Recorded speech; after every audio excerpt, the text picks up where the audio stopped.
2024 election చాలా ఉత్కంఠంగా అయితే జరిగింది. అయితే ఈ ఎన్డీఏ కూటమి ప్రభుత్వం ద్వారా చాలా మంది, ఎందుకంటే ఈ జనసేన నుంచి 175 నియోజకవర్గాలు పోటీ చేసేవాళ్ళు మేము రెడీగా ఉన్నామని, టీడీపీ నుంచి కూడా మేము రెడీగా ఉన్నామని, బీజేపీ నుంచి కూడా ఎవరికి వాళ్ళు రెడీగా ఉంటారు. చాలా మంది సాక్రిఫైస్ చేయడం, అంటే మాకు ఈ ప్రభుత్వం ప్రజలకు న్యాయం చేయాలి, ప్రజలు బాగుండాలంటే మేమందరం కలవాలి అనే దిశగా ఒక అండర్స్టాండింగ్ దాని మీద అనుకొని ఈ రోజున ప్రభుత్వం అయితే లీడ్ చేయడం అయితే జరుగుతుంది. అయితే ఆయా నియోజకవర్గంలో మరి ఎవరైతే ఇన్ఛార్జీలుగా బాధ్యతలు ఏ పార్టీ నుంచి తీసుకొని ఉన్నారో వాళ్ళు కూడా ఆ గ్రౌండ్ లో కొన్ని ప్రామిసులు చేసి అయితే ఉండుంటాయి. ఎందుకంటే గవర్నమెంట్ వస్తే మనం ఇది చేద్దాం, మీకు ఈ న్యాయం చేస్తామని. మరి ఆ కోణంలో చూసుకుంటే ఈ రోజున జనసేన పార్టీ మొదటి ఇన్ఛార్జిగా చేనేతకు సంబంధించి చైర్మన్ గా వర్క్ చేస్తూ చెల్లపల్లి శ్రీనివాసరావు గారు ఈరోజు మన స్పెషల్ ఇంటర్వ్యూ. నమస్తే అండి. నమస్కారం అండి. సార్, మీరు గతంలో మిమ్మల్ని ఇంటర్వ్యూ చేశారు. అప్పుడు ఎందుకు చెప్పారంటే నేను కోటమికి టీడీపీ జనసేన ఒకటైతే ఏంటంటే పరిస్థితిగా అయితే మిమ్మల్ని అడిగాను. పవన్ అంటే మీరు ఎక్కడ ఎమ్మెల్యే టికెట్ నాదని అయితే అనలేదు. కానీ పవన్ కళ్యాణ్ గారు ఏ మాట మీద అంటే మేము దాని మీద నడుస్తాం, మాకు ప్రజలకు సేవ చేయడమే కావాలని ఇంటర్వ్యూలు అయితే అన్నారు. ఇప్పుడు ప్రస్తుతం ఓకే కావాలన్నారు, ప్రజలకు సేవ అన్నారు. మరి అదే ప్రజలకు మీరు ఎమ్మెల్యేగా మేము వస్తాము, మళ్ళీ జనసేన టీడీపీ కలిపి వచ్చినప్పుడు మీకు న్యాయాన్ని చేస్తామని ప్రామిసెస్ చేస్తుంటారు. ఆ కోణంలో మీరు చేనేతకు సంబంధించి కూడా మాట్లాడారు. మరి ఇవి చూసుకుంటే ఇప్పుడు ఏమేమి హామీలు నెరవేర్చబోతున్నారు నాన్నగారు? ముందుగా అందరికీ నమస్కారం అండి. ఏదైతే మా అధ్యక్షులు పవన్ కళ్యాణ్ గారు 2014లో పార్టీ పెట్టారో, అంటే ఆంధ్రప్రదేశ్ ఏదైతే విభజించబడి ఆ రోజున ఒక అన్యాయానికి గురైన రాష్ట్రం ఏదైతే ఉందో దేశంలో, అది ఆంధ్రప్రదేశ్. దానికి మనం అండగా నిలబడాలి ఒక మంచి ఉద్దేశంతో ఆ రోజు జనసేన పార్టీని మా అధ్యక్షులు పెట్టారు. ఆ రోజు చెప్పారు ఆయన, అధికారం పదవులు శాశ్వతం కాదు, ప్రజలు ఎప్పుడైతే మనం ప్రజలకి ఒక మంచి చేస్తామో దాన్ని మనం ప్రజలు గుర్తుపెట్టుకుంటారు, మనం ఆ దిశగా ప్రయాణం చేయాలని చెప్పి ఆ రోజున ఒక స్వచ్ఛందంగా ఒక నిజాయితీగా ఆయన పార్టీ పెట్టి 2014 నుంచి దాదాపు 10 సంవత్సరాల జర్నీ. దాంట్లో నాది కూడా 8 సంవత్సరాల జర్నీ ఉంది. ఈ 8 సంవత్సరాల్లో నేను కూడా రాష్ట్రం బాగుండాలి, లేదు ఎమ్మెల్యే అయిపోవాలి, లేదంటే ఇంకోటి అయిపోవాలి, ఇది కాదు. అధికారంలో లేకపోయినా కూడా కరోనా టైంలో కానీ, లేదంటే ప్రజలు ఇబ్బందులు ఉన్నప్పుడు, కౌలు రైతులు మరణించినప్పుడు కానీ, అలాగే భవన నిర్మాణ కార్మికులు పనులు లేక ఈ వైఎస్ఆర్సీపీ గవర్నమెంట్లో చాలా దారుణాన్ని పరిస్థితులు ఏర్పడినప్పుడు అప్పుడు కూడా డొక్కా సీతమ్మ అన్నదాన సత్రాలు పెడతాం. కానీ వీటన్నిటిలో మేము ముందులో ఉన్నాం. జనసేన పార్టీలో పవన్ కళ్యాణ్ గారు ఏది ఆదేశిస్తారు చేయడానికి మేము ఉన్నాం, చేశాం. అలాంటిది ఇప్పుడు అధికారంలో భాగస్వామ్యం మా అధ్యక్షుడు చేసిన కృషికి ఈ రోజున ఆంధ్ర రాష్ట్రమే కాదు, కేంద్రంలో కూడా ఈ రోజున జనసేన పార్టీ అంటే ఒక అధికారంలో భాగస్వామ్యంలో ఉన్నాం. అంటే అధికారంలో భాగస్వామ్యంలో ఉండటం అంటే ఒక బాధ్యతతో కూడిన, మన ప్రజలకి మన మీద పెట్టినటువంటి ఒక నమ్మకం. ఆ నమ్మకాన్ని మనం చాలా బాధ్యతగా తీసుకెళ్లి దాని ఒక వాళ్ళు ఇచ్చిన అవకాశాన్ని మనం ఈ 5 సంవత్సరాలు ఏదైతే మనం గతంలో మనం వాళ్ళ కష్టాలు చూసాం, ప్రజల కష్టాలు, రైతులు, విద్యార్థులు, అలాగే వాళ్ళంతమంది ఉద్యోగస్తులు, టీచర్లు, వీళ్ళంతా రోడ్డున పడి 5 సంవత్సరాల్లో చాలా నరకం అనుభవించారు.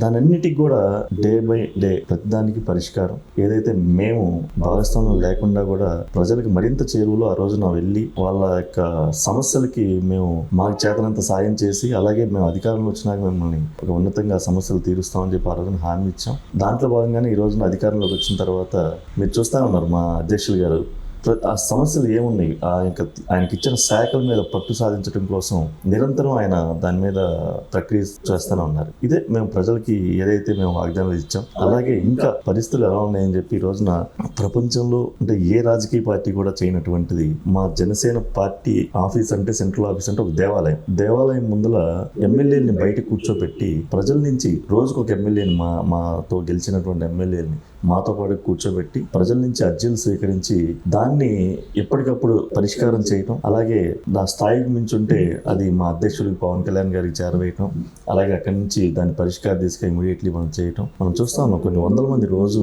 అర్జీలు తీసుకొని వస్తున్నారు. ఎమ్మెల్యే అలాగే ఒక లీగల్ని పెట్టాం, అక్కడ అందరినీ పెట్టాం. ఏ రోజుకి ఆ రోజు షార్ట్అవుట్ చేయాలని చెప్పి చాలా గొప్ప నిర్ణయం పవన్ కళ్యాణ్ గారు తీసుకున్నారు. దాంతో కలిసి మనం ప్రయాణం చేస్తా ఉన్నాం అని చెప్పి చెప్తాం.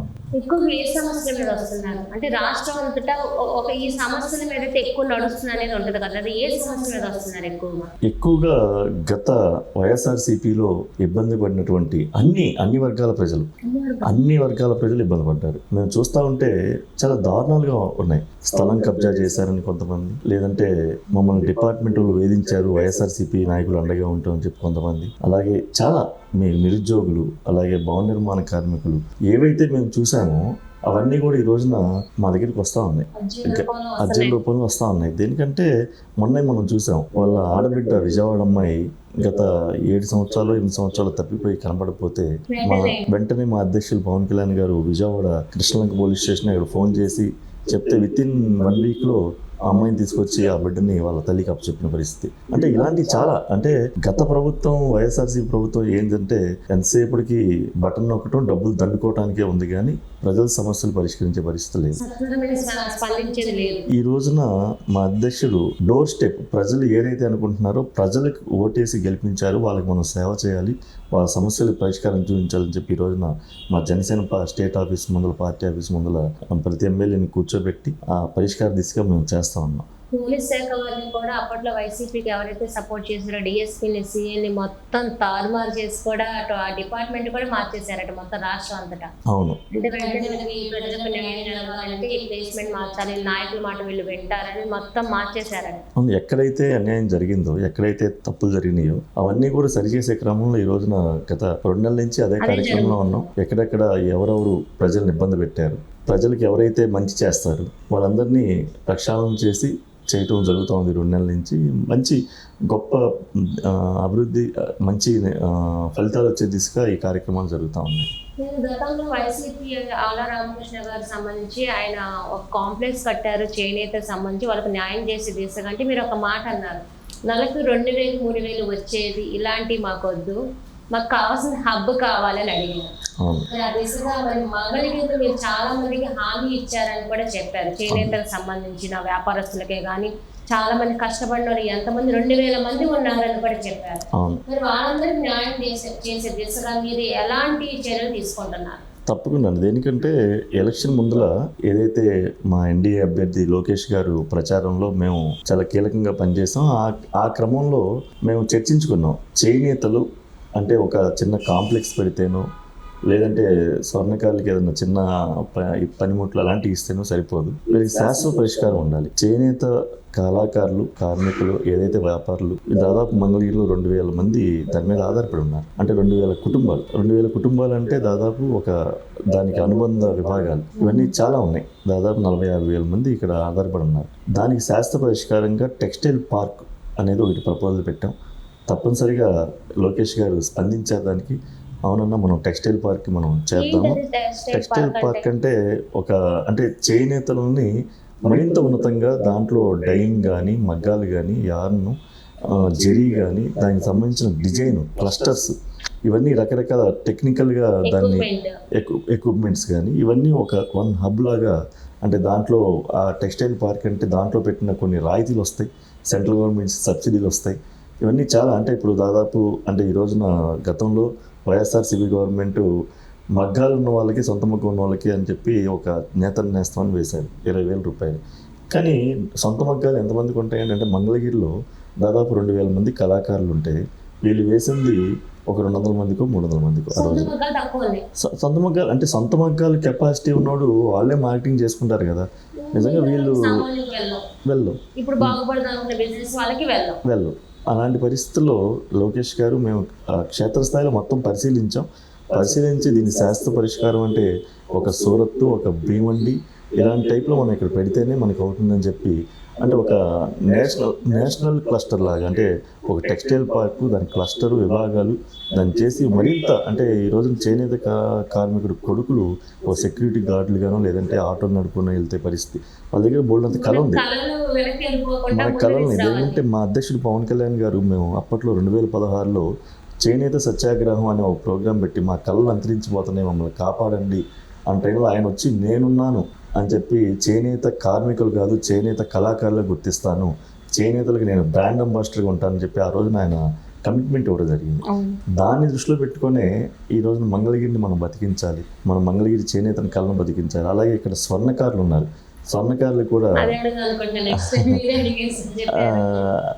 లోకేష్ గారు దాన్ని కూడా ఒక మంచి ఉన్నతంగా చేయాలి స్వర్ణకారుల కార్పొరేషన్ ఏర్పాటు చేయాలి. ఇవన్నీ చాలా ఆయన దృష్టిలో ఉన్నాయి. తప్పనిసరిగా ఇవన్నీ పరిష్కారం అవుతాయని చెప్పి ఈ సంగతి చెప్తాను. ఇవన్నీ ఎప్పుడు అయిపోవచ్చు అంటే గవర్నమెంట్ వచ్చింది, లోకేష్ గారు అన్న ప్రకారం ఎక్కడ చూస్తే 100 రోజుల్లోనే ఎక్కడెక్కడ హామీలు లోకేష్ గారు నోటప్పటి నుంచి వచ్చిన మాట ఇది. ఉద్యోగాలే కానీ ఏ వర్కైనా 100 రోజులని.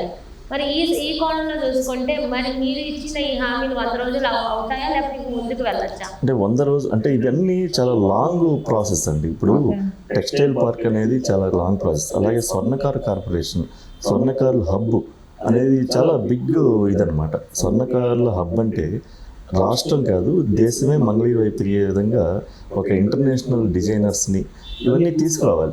దానికి ఒక సపరేట్ స్థలాలు కేటాయించాలి, వాళ్ళందరినీ ఏకం చేయాలి, దానికి ఒక కార్పొరేషన్ పెట్టాలి. ఇవన్నీ అవుతాయి. అంటే 100 రోజులలో ఒక నిర్ణయాలు వస్తాయి. అక్కడి నుంచి ప్రాసెస్ ఉంటుంది. దీనికి అవుతుంది డెఫినెట్గా. ఒక మంచి మంగళగిరిని రాష్ట్రమే కాదు, ఏదైతే లోకేష్ గారు ఆ రోజు హామీ ఇచ్చారో మంగళగిరి దేశంలోనే మంగళగిరి వైపు చూసే విధంగా మంగళగిరి అభివృద్ధి అనేది ఉంటుంది. నేను దానికి కట్టుబడి ఉన్నారు లోకేష్ గారు. తప్పనిసరిగా ఆయన నాతో కూడా ఉన్నారు. 100% దాంట్లో అయితే ఎటువంటి డౌట్ లేదు. మొన్న ఎలక్షన్ టైంలో మరి మీరు ఇక్కడ పోటీ చేద్దాం మంగళగిరి అనేది అయితే అనుకున్నదైతే వాస్తవం. అసలు అయితే కలవరేమో అని కూడా చాలా మంది అనుకున్నారు. ఒక్క చంద్రబాబు గారి అరెస్టుతో మొత్తం తారుమారైపోయింది. అది ఈ కోణం చూసుకుంటే మరి మీరు అప్పటి వరకు అనుకున్నప్పుడు నారా లోకేష్ గారికి ఇస్తారు అనేది కూడా మీకు తెలుసున్నప్పుడు మీరు ఫీల్ అలాంటివి అడగకూడదు. కానీ ఏంటంటే మీరు మాట్లాడిన దాన్ని బట్టి అసలు లోకేష్ గారు మీరు కలిసి ఎలా వర్క్ చేస్తారన్నది మాకు అర్థమవుతుంది. యాక్చువల్గా అంటే లోకేష్ గారు అనేది గతంలో ఇక్కడ పోటీ చేసి ఓడిపోయారు. కానీ గతంలో కూడా నాకు అవకాశం రాలేదు. 2019లో 2024లో పవన్ కళ్యాణ్ గారి మాట మీద నేను ఇక్కడే పని చేసుకున్నాను మంగళగిరిలో.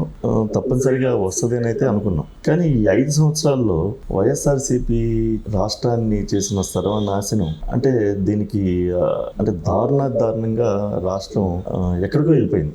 దాన్ని బయటికి తీసుకురావడంలో భాగంలో తలా మనం సాక్రిఫైస్ చేసుకోవాలి. దాంట్లో భాగంగా మా అధ్యక్షుడు పవన్ కళ్యాణ్ గారే ఫస్ట్ 40 సీట్లు అనుకున్నాం, తర్వాత 30 అనుకున్నాం, తర్వాత 24 అనుకున్నాం, తర్వాత 21 అనుకున్నాం.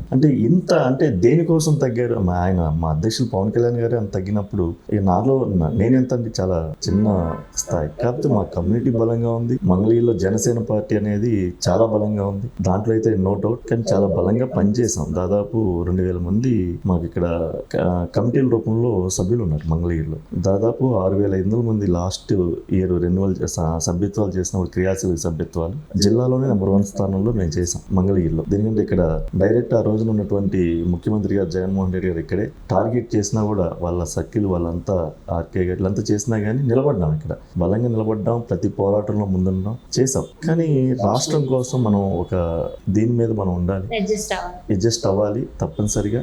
దాంట్లో భాగంగా నేను లోకేష్ గారికి నేను ముందులే చెప్పాను, సార్ ఏదైతే పొత్తు వచ్చిందో సార్ నేను కూడా ఇక్కడ అడుగుతున్నాను సీటు. ఒకవేళ మీకు వచ్చిన క్రమంలో మీ విజయంలో మేము ప్రథమ భాగం వహిస్తాం. జనసేన పార్టీ అనేది మీకు వచ్చిన తర్వాత మీ విజయంలో మేము ప్రథమ భాగం పోషిస్తా ఉన్నాం. అలాగే ఆయన విజయంలో మంగళగిరి నియోజకవర్గంలో జనసేన పార్టీ చాలా బలంగా పనిచేసింది, చాలా ప్రథమ భాగం పోషించింది. అది ఆయన కూడా ఒప్పుకున్నారు, రాష్ట్రం అంతా ఒప్పుకున్నది. ఎందుకంటే మంగళగిరిలో ఒక చేనేత బలంగా కమ్యూనిటీ బలంగా ఉంది. అలాగే ఇక్కడ జనసేన కేడర్ బలంగా ఉంది. దానికి నేను సంబంధించిన నాయకుడిగా చేసిన వరకు ఆయనకున్న మెజార్టీ నిదర్శనం అని చెప్పి అందరూ చేశారు. దాంట్లో తప్పదు, కొన్ని సాక్రిఫైస్ మనం చేసుకోవాలి. ప్రజలకు సేవే లేకపోతే ప్రజల సేవే ముందు అందరూ బాగుండాలి అనే దిశగా మీరు ఆలోచించారు. 100%. ఎందుకంటే మనం మన పదవి కాదు ముఖ్యం, రాష్ట్రం ముఖ్యం. రాష్ట్రం ఎక్కడికో అధోగతి పాలైపోతుంది. దాంట్లో మనం మన టికెటే కావాలి, నేను లేకపోతే చేయను ఇలాంటివన్నీ చేస్తే ప్రజలు మనల్ని ఖచ్చితంగా ద్వేషిస్తారు. ఎందుకంటే ప్రజలు మనం చూసాం ఎంత అగ్రెసివ్గా వచ్చి ఓటింగ్ వేసారు చూసాం మనం. ఎందుకంటే ఈ కూటమిని అవును పవన్ కళ్యాణ్ గారు ఎప్పుడైతే మద్దతు ఇచ్చారో దాన్ని నమ్మారు ప్రజలు. ములాఖాత్ దగ్గర నుంచి విజయం అంటే నమ్మారు ప్రజలు. డెఫినెట్గా పవన్ కళ్యాణ్ గారు, చంద్రబాబు నాయుడు గారు, మోడీ గారు. ఎందుకంటే ఒక 40 సంవత్సరాల అనుభవం ఉన్న వ్యక్తి చంద్రబాబు నాయుడు గారిని ఆ రోజున అంటే విచక్షణ రహితంగా ఆయన జైల్లో పెడతామంటే నిజంగా అది సామాన్య ప్రజలు ఏమనుకుంటారు అసలు అంటే అవన్నీ మనం అనకూడదు. కానీ ప్రజలకి ఏం సంకేతాలు వెళ్తున్నాయి, ప్రజలు భయపడిపోయారు ఆ రోజున చంద్రబాబు నాయుడు గారిని పలకరించడానికి హైదరాబాద్ నుంచి బయలుదేరి వస్తూ ఉంటే పవన్ కళ్యాణ్ గారిని ఆ రోజున తెలంగాణ బార్డర్లో జగ్గైపేట దగ్గర రోడ్డు మీద ఆపేశారు. కొన్ని దాదాపు 100 కిలోమీటర్లు ట్రాఫిక్ జామ్ అయిపోయింది హైవేలో. ఆయన నిర్బంధించేశారు. అంటే అంటే వీళ్ళు కఠినంగా ఒక దీనిలో వ్యవహరించారు ఆ రోజున డిపార్ట్మెంట్ని, లా అండ్ ఆర్డర్ని, పోలీసుల్ని వైఎస్ఆర్సీపీ కార్యకర్తలాగా పనిచేయించారు ఆ రోజున. నిజంగా మా అధ్యక్షుడు పవన్ కళ్యాణ్ రోడ్డు మీద పడుకున్నారు. నేను ఆయన పక్కనే కూర్చున్నాను. అంటే ఎంత ఎంత భయపెట్టారంటే చాలా దారుణం. వాళ్ళు పోలీస్ జీబులో అది ఎట్లా ఉందంటే ఆ రోజు వర్షం, చాలా గాలివాన. ఆ రోజున ఆ పోలీస్ జీబులో కళ్యాణ్ గారిని మా అధ్యక్షుడిని ఎక్కించుకొని వస్తూ ఉంటే టోల్గేట్ దగ్గర, కేసర్ టోల్గేట్ దగ్గర మా జనసేనంతా ఆపేశారు.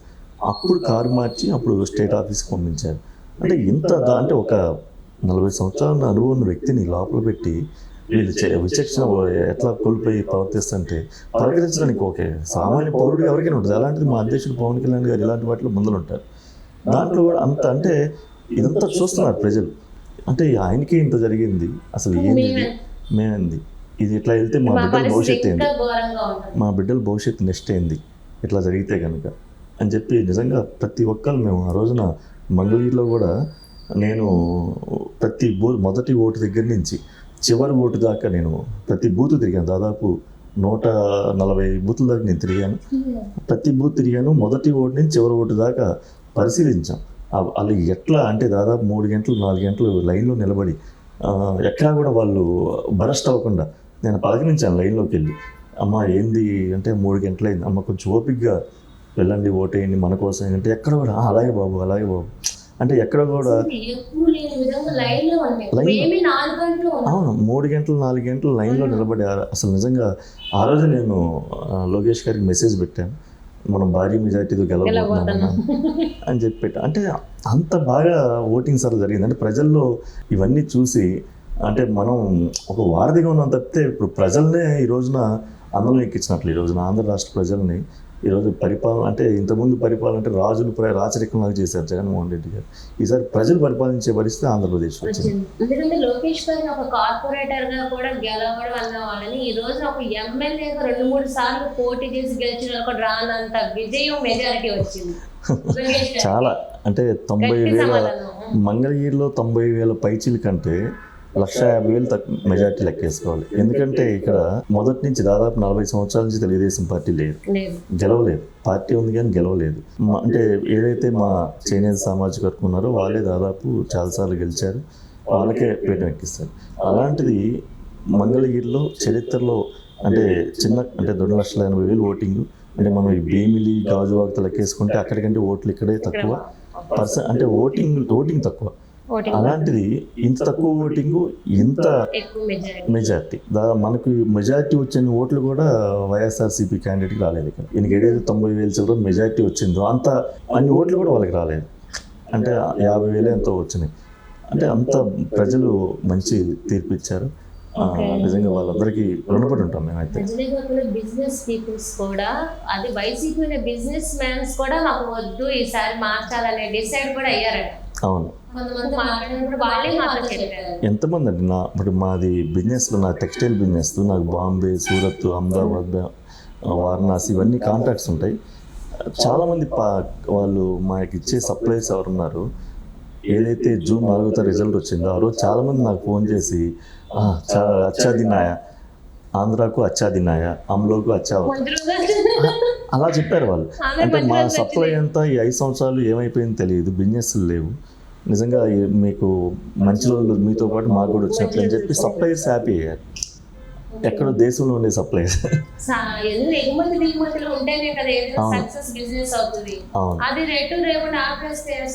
అవును. కానీ ఇప్పుడు ఈ చూసుకుంటే మరి మంగళగిరిలో చూసుకుంటే మరి ఏదైనా నిర్ణయం తీసుకోవాలనైనా డెవలప్మెంట్స్ కూడా చేసుకోవాలన్నా నారా లోకేష్ గారు మీతో డిస్కస్ చేస్తారు? తప్పకుండా అండి చేస్తారు. ఎందుకంటే ఆ రోజున నేను 2-3 సార్లు కలిసాను గెలిచిన తర్వాత. కాకపోతే ఆయనకి 3 శాఖలు ఇచ్చారు, IT, Vidya, science and technology. కొంచెం ఎక్కడ కూడా పరిపాలన ఎలా చేయాలి, మంచి ఎలా అందించాలని ఆ ప్రక్షాళనలో ఉన్నారు.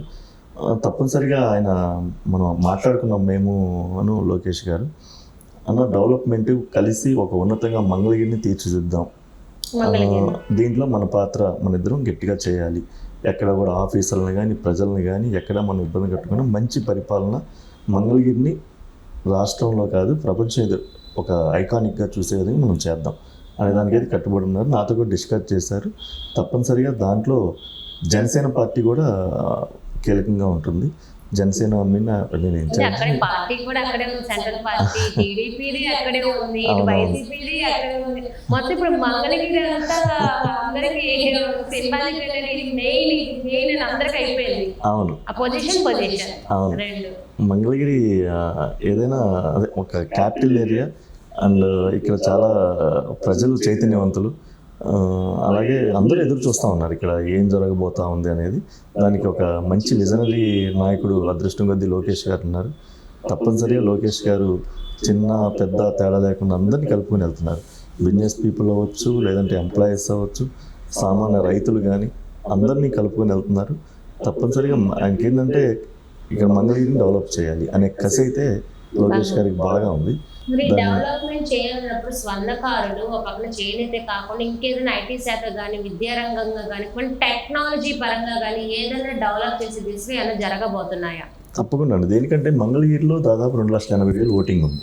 2,80,000 అంటే ఒక క్లస్టర్ లాగా డివైడ్ చేసి రైతులను ఎలా డెవలప్ చేయాలి, రైతులను డెవలప్ చేసే దాంట్లో ఒక 70,000-80,000 మంది అంటే వాళ్ళకి ప్యాడీ అంటే డైరీ ఫార్మ్స్ కానీ లేదంటే ఒక కమర్షియల్ క్రాఫ్ట్స్ ఎలా వేయాలి, దాన్ని ఎలా మనం వాళ్ళ ముందుకు తీసుకెళ్ళాలి, చైతన్యవంతులు ఎలా చేయాలి అనే ఒక క్లస్టర్ డివైడ్ చేయడం. ఒక 70,000-80,000 మంది రైతులతో అలాగే చేనేత ఏదైతే టెక్స్టైల్ పార్క్స్ ఇలాంటివన్నీ పెట్టి దీన్ని కూడా ఒక 50,000-60,000 మంది దీంట్లో ఉపాధి చూపించాలి. అలాగే ఏదైతే స్వర్ణకారులు ఉన్నారో స్వర్ణకారులను కూడా ఒక మంచి ఐకానిక్ లాగా కార్పొరేషన్ ఏర్పాటు చేయటం, అలాగే స్వర్ణకారులు కూడా ఒక క్లస్టర్ ఏర్పరచడం, దాంట్ నుంచి ఒక 50,000-60,000 మంది ఉపాధి. అంటే ఇక్కడ ఎట్లా అంటే దాదాపు 1,70,000 మంది. వీటన్నిటి కాకుండా పెద్దవాళ్ళు రిటైర్మెంట్ పీపుల్ ఉంటారు, వాళ్ళని కూడా వాళ్ళ హెల్ప్ కూడా తీసుకుంటాం. టోటల్గా ఇక్కడ ఎక్కడ కూడా మంగళగిరి 5 సంవత్సరాల తర్వాత గవర్నమెంట్ మీద ఆధారపడకుండా సెల్ఫ్ ఎంప్లాయ్మెంట్ చేసే దిశగా మంగళగిరిని డెవలప్ చేస్తాం. ఇది చాలా అంటే బిగ్ ప్లాన్స్ ఉన్నాయి దీంట్లో మంగళగిరిలో. దాంట్లో మాత్రం నెక్స్ట్ ఎలక్షన్కి మంగళగిరి ప్రజలు యాచించే స్థాయిలో కాకుండా శాసించే స్థాయిలో ఉంటారు. ఇది మాత్రం డెఫినెట్గా లోకేష్ గారు మేము కలిసి తప్పనిసరిగా దాంట్లో మంగళగిరి తప్పకుండా మీరు చూడండి. కావాలంటే 5 సంవత్సరాల తర్వాత ఒక్కడ కూడా నాకు ఉద్యోగం కావాలను, లేదంటే ఇక్కడ కూడా మాకు ఏదో డబ్బులు కావాలను ఉండరు. అంత గట్టిగా ఒక కసిగా చేయడానికి మేము కంకణం కట్టుకున్నాం ఇక్కడ. దాంట్లో అయితే డౌటే లేదు. ఎంత స్ట్రాంగ్ లీడర్ గా కాన్ఫిడెంట్ గా ప్రతిదీ కాంప్రమైజ్ గా ప్రజల గురించి బిజినెస్ గురించి లోకేష్ గారిని అర్థం చేసుకుంటే ఎవ్రీథింగ్ ఒకటే స్వార్థం అనేది ఉంటది. అది ఇన్నర్ పర్సనల్ లేకుండా కానీ చేసే పనిలో పూర్తిగా అది ప్రజల సేవగా ఉన్నప్పుడు మీకు అప్రోచ్ చేయడం ఇంకేదైనా పదవిలో వచ్చి రానున్న రోజుల్లో చేసేది ఉందా? అది చెప్పలేమండి. పవన్ కళ్యాణ్ గారు ఏది ఆశిస్తే చేయడానికి ఉన్నాం, దాంట్లో అయితే డౌటే లేదు. ముందర మనకి ఇచ్చిన ఏదైతే అధికారం అంటే పవన్ కళ్యాణ్ గారికి వచ్చినా లోకేష్ గారికి వచ్చినా మేము మాకు వచ్చినట్లే ఫీల్ అవుతున్నాం. దాన్ని ఎలా సద్వినియోగం చేయాలి? ఎందుకంటే మొన్న నేను లోకేష్ గారిని కలవటానికి వెళ్ళినప్పుడు ఆస్ట్రేలియన్ కాన్సులేట్ జనరల్ ఆవిడ వచ్చున్నారు వాళ్ళు కలవటానికి. వాళ్ళతో కూడా మా డిస్కషన్ ఇదే. మంగళగిరిలో అంటే ల్యాండ్ ఏదైతే ఆస్ట్రేలియాలో ల్యాండ్ బ్యాంక్ ఎక్కువ ఉంది, మీరు కొన్ని హెక్టార్లుగా డివిజన్ చేసి మా దగ్గర నుంచి కొంతమంది ఒక 10 మందో 20 మందికో మీరు ఆ ల్యాండ్ ఇస్తే వీళ్ళు కమర్షియల్ క్రాఫ్ట్స్ అక్కడ కూడా వేయచ్చు. అంటే ఎక్కడెక్కడ మేము వెతుకుతున్నాం, ఎక్కడెక్కడ ఏ అవకాశాలు ఉన్నాయి ఇవే. అంటే వాళ్ళు మమ్మల్ని మర్యాదపూర్వకంగా కలవటానికి వస్తే మా ఆప్షన్ మేము ఇవన్నీ డిస్కస్ చేస్తాం. ఆస్ట్రేలియాలో భూభాగం ఎక్కువ ఉంది, ప్రజలు తక్కువ ఉన్నారు, కష్టపడే వాళ్ళు తక్కువ ఉన్నారు. మన పీపుల్ ఇక్కడ రైతు పిల్లలు అంతా కష్టపడే వాళ్ళు ఉన్నారు. ఒక ఐడియాలజీ ఉంది. వీళ్ళకి మీరు సబ్సిడీలు పనిముట్లు ఇవన్నీ ఇచ్చి ల్యాండ్ ఇస్తే అక్కడి నుంచి కమర్షియల్ క్రాఫ్ట్ మనం కనుక ప్రొడక్ట్ చేస్తే ప్రపంచం అంతా మనం చేయొచ్చు. ఇలాంటివన్నీ ఐడియాలు మనం చేస్తా ఉన్నాం. సంపదను సృష్టించే దిశగా వెళ్తున్నారు 100%. ఎవరు కూర్చునేలేకూడదు. అంటే ఇంకా రేపు ఎవరు నాకు ఇది లేదు అది లేదు ఆటోమేటిక్ వెళ్ళిపోతుండే చైల్డ్. అంతే, సంపదను సృష్టించాలి, ప్రజల్ని ఉన్నతంగా చేయాలి. అంటే లోకేష్ నా దగ్గర బల్క్ లేదని శ్రీనివాస్ గారు మా దగ్గర లేదని అన్నట్టు ఆటోమేటిక్ చైన్ లింక్ ఇది. అంతే, చైన్ లింక్. దాంట్లో భాగంగా మాకు ఏ పదవులు వచ్చినా చేయడానికి సిద్ధంగా ఉన్నాం. పదవి వచ్చిందా రాదా అనేది కాదు, ముందులో ప్రజలకి మంచి చేయటమే మనకు మంచి ఆపర్చునిటీ.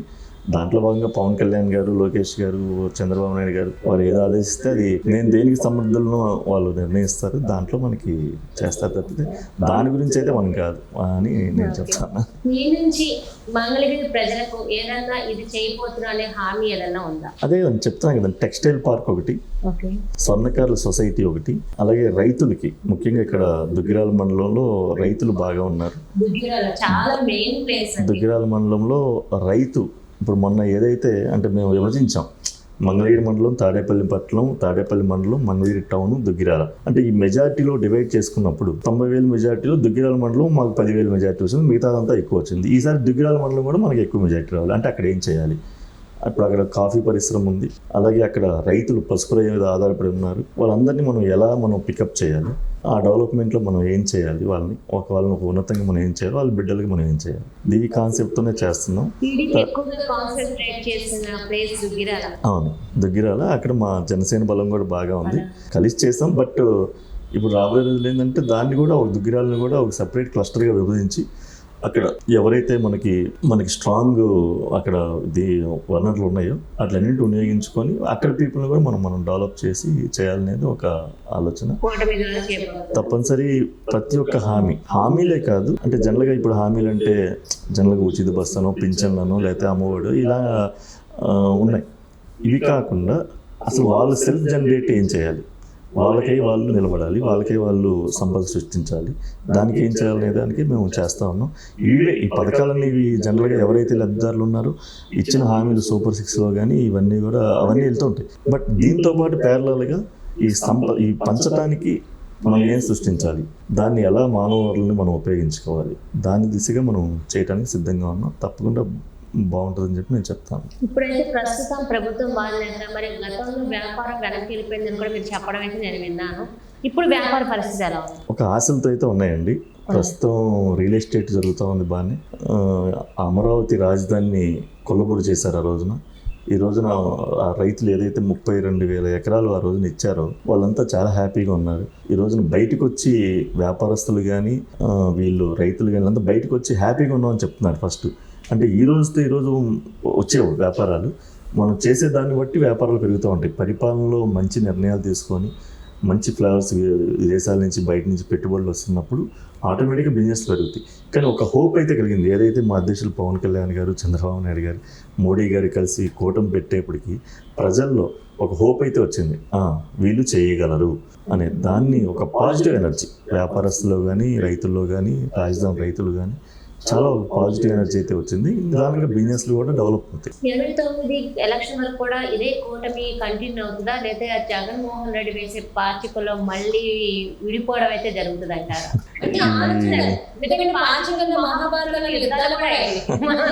ఇప్పుడు ఆయన వేయాల్సిన పాచికలన్నీ కూడా ఆయన అధికారం ఉన్నప్పుడు పిచ్చిగా ఇస్తాడు.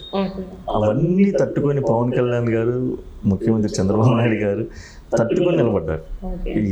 ఎన్ని విజయాలు, కులాల మధ్య కుంపులాటలు పెట్టాడు, మతాలను రెచ్చగొట్టాడు, అసలు ప్రతిదీ ఏది వదిలిపెట్టలే అతను. ఏ వర్గాన్ని వదిలిపెట్టలే, రెచ్చగొట్టే ధోరణి, ఆఖరికి ఫ్యామిలీల జోలికి, కుటుంబాల జోలికి ఎన్ని సోషల్ మీడియాలో రకరకాలుగా చేశారు. కానీ ఎక్కడ కూడా ప్రజలు ఇదంతా గమనించారు. అలాగే మా నాయకులు కూడా ఎక్కడ కూడా విచక్షణ కోల్పోలే, నిజాయితీగా నిలబడ్డారు. ప్రతి జన సైనికుడు నిలబడ్డాడు, ప్రతి కార్యకర్త నిలబడ్డాడు, ప్రతి వీర మహిళ నిలబడింది. ఈ రోజున ఇంతటి విజయం సాధించలేదు. ఎంతకంటే ఆయన ఏం చేయగలరు పాచికలు. ఈ 5 సంవత్సరాలు అతని తప్పులు ఎన్ని బయటకు వస్తాయో దాన్ని సరిదిద్దుకోమనండి. ఈ 5 సంవత్సరాలు అతను చేసిన గత 5 సంవత్సరాల్లో చేసినటువంటి తప్పు అంటే ఇవన్నీ ప్రజల సొమ్ము కదండి. ఇప్పుడు ప్రజల సొమ్ముతో మనం పరిపాలన చేయాలి, ప్రజలను బాగు చేయాలి. ఆ గద్దెని ఎక్కినప్పుడు గతంలో ఏం తప్పులు జరిగినాయి, ఆ తప్పులను మరి తీయాలి, ఆ తప్పులను సరిచేయాలి, ఆ తప్పుల కారకుల్ని శిక్షించాలి. ఇవన్నీ ఉంటాయి అందులో. రెడ్ బుక్ అని కాదు, అది దాన్ని అవినీతి ఏదైతే జరిగిందో అది ఆ క్రమంలో అవి జరుగుతూ ఉంటాయి.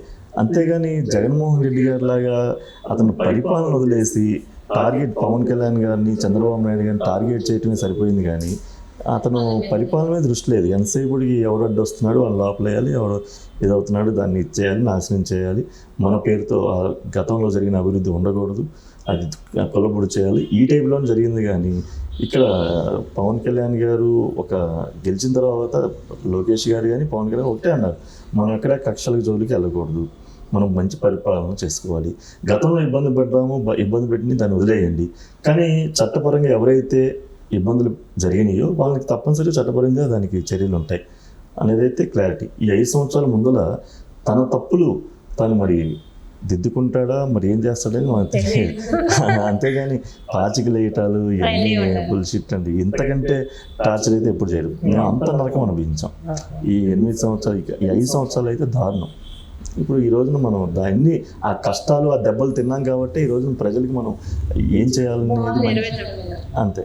కలిసుంటే కలుసుకం అని మనకి పాత సినిమాల నుంచి వింటూ ఉన్నాం. అన్నట్టుగానే కలిసుంటే కలుసుకం అనేది కూటమి విజయాన్ని మాత్రం చూసాం. మంగళగిరిని ఆంధ్రప్రదేశ్ మొత్తంలో చాలా హై లెవెల్లో చూపించే విధంగా, అసలు ఒక నిరుద్యోగం లేకుండా, మా దగ్గరికి ఎవరు వచ్చి ఉద్యోగం అనే వ్యక్తులు కూడా లేకుండా ఒక చైన్ లింక్ లాగా, అంటే దీన్ని అంతా ప్రజలు ఒక సంపదను సృష్టించే విధంగా కూడా అన్ని ఆలోచనలు కానీ కార్యక్రమాలు కానీ ఏమేం చేయాలో అన్ని ముందుగానే ఒక షెడ్యూల్ ప్రకారం వెళ్తున్నారు. మేము కక్ష తీర్చుకునే విధంగా లేవు. ప్రజలకు పరిపాలన ఎలా ఇవ్వాలి, వాళ్ళకి ఎలా రేపు రోజున వాళ్ళ బాధ లేకుండా ఉద్యోగాలు వచ్చేసి ఎలా వెళ్ళాలి, ఇక్కడ ఉన్న బిజినెస్ పీపుల్ కానీ, చేనేత పరంగానే కానీ, పథకాల రూపంగా కానీ, రాజధాని పరంగా కానీ, అన్ని కోణంలో ఇప్పుడు ఈ గ్రౌండ్ ఇప్పటి వరకు అన్ని డిపార్ట్మెంట్లు సరి చేసుకుంటూ వస్తున్నాం. రానున్న రోజుల్లో మంగళగిరి మాత్రం మొత్తం దేశంలోనే చాలా పెద్ద స్థాయిలో చూద్దాం, వెయిట్ చేద్దాము. ఎందుకంటే ఈ రోజు నుంచి అయితే మనం మంగళగిరి మీద దృష్టి పెడతాము. ఎలా ఉండబోతుందో చూద్దాం. మళ్ళీ కలిసి అంతగా సెలవు. నమస్కారం.